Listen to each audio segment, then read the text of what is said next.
Have you ever stared at your bank balance, wondering where all your hard-earned money went? Believe me, I've been there too, stuck in a financial maze with no way out. But what if I told you there's a map, a guide that could transform your life? About a decade ago, I stumbled upon 10 transformative personal finance lessons. Today, I'm going to share them with you. Be sure to stay tuned for the last lesson, as it has been the most helpful for me on my journey, as well as the most unexpected when I first started off on my own financial path. Number 1. Self-education is key. I remember a time when terms like stocks, dividends, or amortization were as foreign to me as a language I'd never learned. That was until I discovered the first, and perhaps the most crucial lesson in my financial journey. Self-education. Think about it. We spend so many years in school, yet there's little room for personal finance in the curriculum. So it's on us to bridge this knowledge gap. How, you ask? Well, you're already on the right path by listening to this channel, of course. Though it may seem obvious, by embracing the process of learning, your financial success cannot be stopped. It could be through books that simplify complex financial concepts or podcasts that offer insights while you're on your morning jog.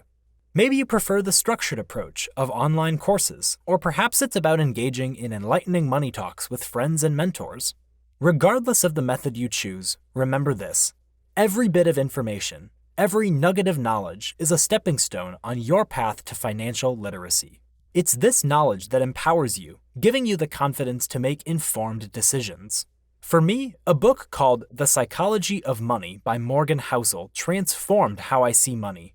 Click the link below to grab your copy. Not only will it redefine your financial mindset, but your purchase also helps support this channel, allowing me to keep delivering the content you love. Number 2. Budgeting is not restrictive. When you hear the term budget, think of it as a roadmap for your money. It helps you identify where you're spending, how much you're saving, and if you're on track with your financial goals. Most importantly, budgeting is the tool through which you will start to accumulate ammo needed to invest, the ultimate key to financial freedom. You start by jotting down your income and expenses. Don't leave anything out. From grocery bills to movie tickets, everything counts. What you'll soon discover is that it's not about depriving yourself of joys. Instead, it's about making your money work efficiently. The beauty of a budget is its flexibility. Want to save for a new car? Or maybe you fancy a holiday? Adjust your budget accordingly. Want to splurge on a special dinner? That's okay, as long as you've planned for it. Number 3. The coffee factor. Here's a thought. How much does your morning coffee cost you? Let's say $5. It doesn't seem like much, but multiply that by the number of workdays in a year, and suddenly your morning pleasure has cost you over $1,200. The coffee factor isn't about giving up your beloved latte. Instead, it's about recognizing how small, repeated expenses can add up over time. You can apply the coffee factor to anything, from takeout meals, monthly subscriptions, to those bargain items that weren't really necessary. The key point here is not even about the money you save by foregoing these things, but rather the opportunity cost of not investing this money for compounded returns in the future. Number 4. Pay yourself first. Now, paying yourself first doesn't mean splurging on those new sneakers or booking a weekend getaway.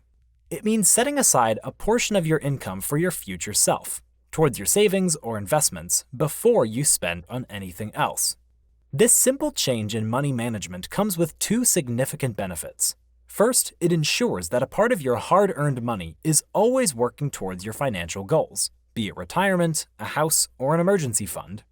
Secondly, it provides a clear picture of how much money you actually have left to spend each month, making budgeting more straightforward. A popular method of paying yourself first is called the 50-30-20 rule. It advocates that 50% of your after-tax income should cover necessities like housing and food, 30% should go towards discretionary or lifestyle spending, such as entertainment and hobbies, and the remaining 20% should be allocated for savings or debt repayment. This structure offers simplicity, promotes balanced spending habits, encourages regular savings, aids in effective debt management, and is flexible enough to be adjusted according to personal financial circumstances. Number 5. Debt is not your friend. Now, not all debt is created equal. A mortgage can help you own a home, and a student loan might open doors to better job opportunities. But there's a type of debt that's particularly sneaky and damaging: high-interest consumer debt. Credit cards, store cards, payday loans. These seemingly convenient sources of instant money can become financial vampires, slowly sucking your finances dry. The longer you carry this debt, the more it grows, making it harder for you to escape its grip. So, what do? You tackle it head-on. List down all your debts, starting with the highest interest rate. This approach, known as the avalanche method, helps you save on interest over time. Be consistent, pay more than the minimum, and before you know it, you'll see your debt mountain starting to crumble. Number 6, your safety net. An emergency fund is your financial safety net. It's money set aside to cover unforeseen expenses, and trust me, these unexpected costs are not a matter of if, but when. Building an emergency fund may not sound exciting, especially when you have other financial goals in mind. But having this cushion can mean the difference between a temporary setback and a financial disaster. It's the peace of mind that if something goes wrong, you won't have to resort to credit cards or loans, saving you from spiraling into debt. To soften the discomfort of setting this money aside, I put most of my emergency funds in a liquid, high-interest savings account or money market account. This way, you still earn interest on your money while also having the ability to take the money out whenever needed. How much should you save? A good rule of thumb is to aim for 3 to 6 months' worth of living expenses. It may seem like a daunting task, but remember, it's not about instant results but steady progress. Even small, regular contributions can quickly add up. Number 7, the power of compound interest. In the simplest terms, compound interest means earning interest on your interest. When you invest or save money, you earn interest on your initial amount, known as the principal. The next time interest is calculated, it's done on this new, larger sum. This cycle repeats, and over time, your money starts to grow at an increasingly faster rate. Here's the catch. Compound interest is a marathon, not a sprint. It works best when you start early and stay invested for a long time. The longer you leave your money untouched, the more time it has to grow. For instance, if you save $200 every month with an annual interest of 10%, in 30 years, you would have saved $72,000, but your investment would be worth almost $450,000. That's the magic of compound interest. It's so powerful that Warren Buffett, one of the best investors of all time, made over 90% of his net worth after the age of 65.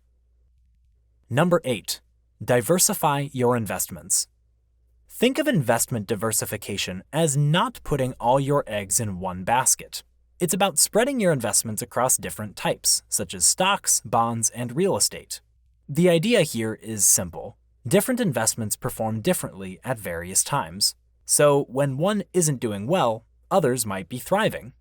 Let's be clear, diversification isn't about guaranteeing profits or completely avoiding losses.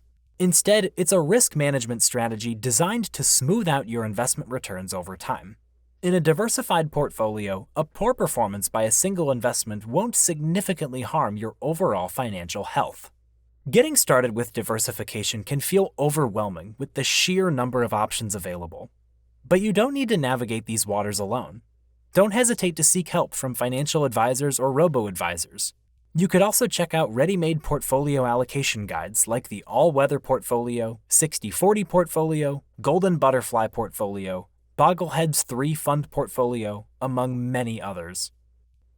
Number 9, the importance of insurance. You're healthy, your car is in top condition, and your house is sturdy. So why bother with insurance, right? But life is unpredictable, and that's why our 9th lesson is crucial. Understanding the importance of insurance. Insurance is a financial safety net for your future. It might seem like an unnecessary expense now, but it becomes invaluable when life throws unexpected challenges at you. And these challenges can come in many forms: a health scare, a car accident, or damage to your home.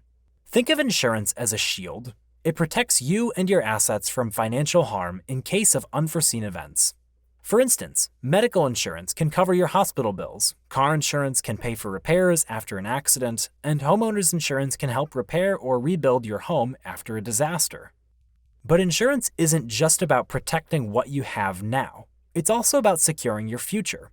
Life insurance, for example, can provide financial support to your family if something happens to you.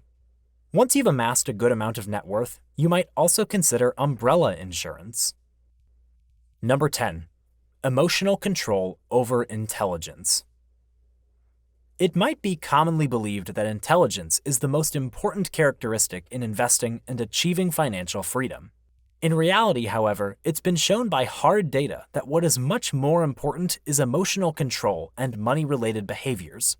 In Morgan Housel's book, The Psychology of Money, he emphasizes that emotional intelligence is more crucial to successful investing than purely technical knowledge. He explains that while understanding numbers and market trends is important, the ability to control your emotions, especially during market volatility, is key. This emotional control helps maintain a long-term perspective, aids in determining personal risk tolerance, and prevents impulsive, fear-driven decisions. Housel further highlights the importance of understanding one's personal financial history and biases, and the value of maintaining a high savings rate, which is within your control, over chasing high investment returns, which aren't. In essence, according to Housel, personal finance is more about personal understanding and emotional control than it is about mastering financial concepts. In other words, we've all heard the terms FOMO, fear of missing out, and FUD, fear, uncertainty, and doubt. The best investors are those who are not influenced by either, but rather stick to their values and fundamentals in investing, despite what emotions they're feeling.